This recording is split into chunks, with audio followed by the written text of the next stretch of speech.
orang yang wudu itu bukan hanya bersih fisik luarnya saja.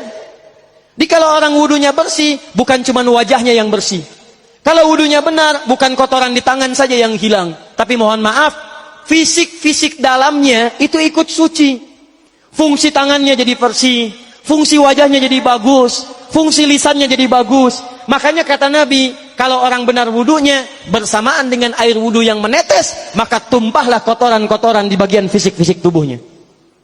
Jadi kalau kita benar wudunya kumur-kumur, kukumur, masukkan, keluarkan, bersamaan dengan keluarnya air itu, maka kotoran-kotoran di lisan pun ikut keluar.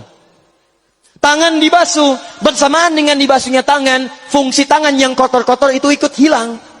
Hadis Muslim. Makanya orang yang setelah selesai wudu dia berdoa, apa wudunya? Apa doa wudunya?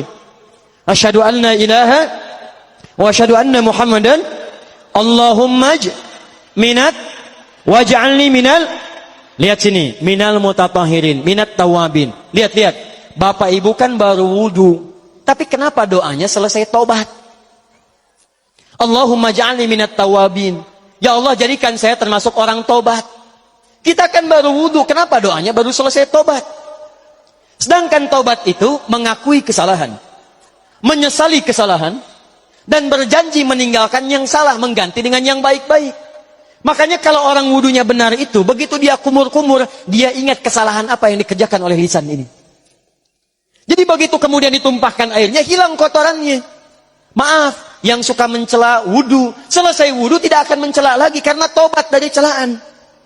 Makanya kalau wudu Anda benar, coba ingat-ingat, siapa korban dari lisan Anda yang tajam itu? Apakah ibu Anda yang pernah menangis karena lisan Anda?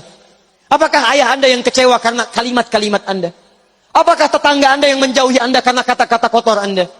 Kalau tiap hari Anda wudu, tapi kemudian lisan Anda masih kotor juga, ada yang salah, Anda cuma menghabiskan air untuk menghilangkan kotoran di lisan.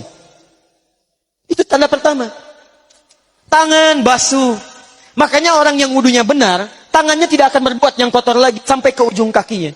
Karena itulah ibadah ini disebut dengan wudu, seakar dengan kata dau. Kata para ulama, mereka sebagian mengatakan dau artinya cahaya, dau artinya sinar, dau artinya al-husnu, baik budi pekerti. Kalau orang benar wudunya, bertambah sinar di tangannya, sinar di wajahnya, sinar di lisannya. Apa sinar itu? Di dunia sinar-sinar amaliyah kebaikan, sifat-sifat baik, di akhirat pancaran-pancaran kemuliaan. Satud'a ummati yaumal qiyamati ghurral muhajjalin. Akan dipanggil umatku di hari kiamat dengan banyak cahaya melekat di tubuhnya.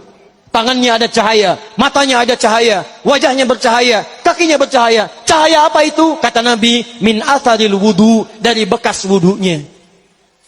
Jadi kalau kita benar wudunya, itu kita jadi orang baik. Ada cahaya kebaikan dalam diri kita.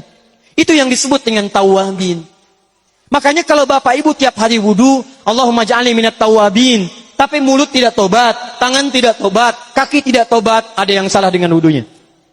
Waj'alni minal mutatahhirin, jadikan saya orang bersih dan suci. Jadi kalau selesai wudu, pakaian bersih, wajah bersih, tangan bersih. Ini pakaian bersih, pakai jas, pakai dasi, tapi tangan tidak bersih, korupsi juga, mencuri juga, menipu juga, ada yang salah dalam wudunya. Kalau kita bisa mengerjakan wudu ini dengan baik, maka naik status kita. Disebut sebagai, langsung oleh Al-Quran, disebut hamba yang dicintai oleh Allah Subhanahu wa ta'ala. Di Quran surah kedua Al-Baqarah ayat 222. Saya tutup. Lihat ayatnya. Di ujung ayatnya. Innallaha yuhibbut tawwabina wa yuhibbul mutatahhirin. Sungguh Allah akan sangat mencintai orang-orang yang taubat dan orang-orang yang terbiasa untuk bersuci. Kita selesai wudu mengatakan, Allahumma ja'alni minat tawabin, waj'alni minal mutatahhirin. Dijawab oleh Allah, innallaha yuhibbut tawabin, wa yuhibbul mutatahhirin. Karena itulah orang yang rajin wudu adalah orang-orang yang dicintai oleh Allah Subhanahu wa ta'ala.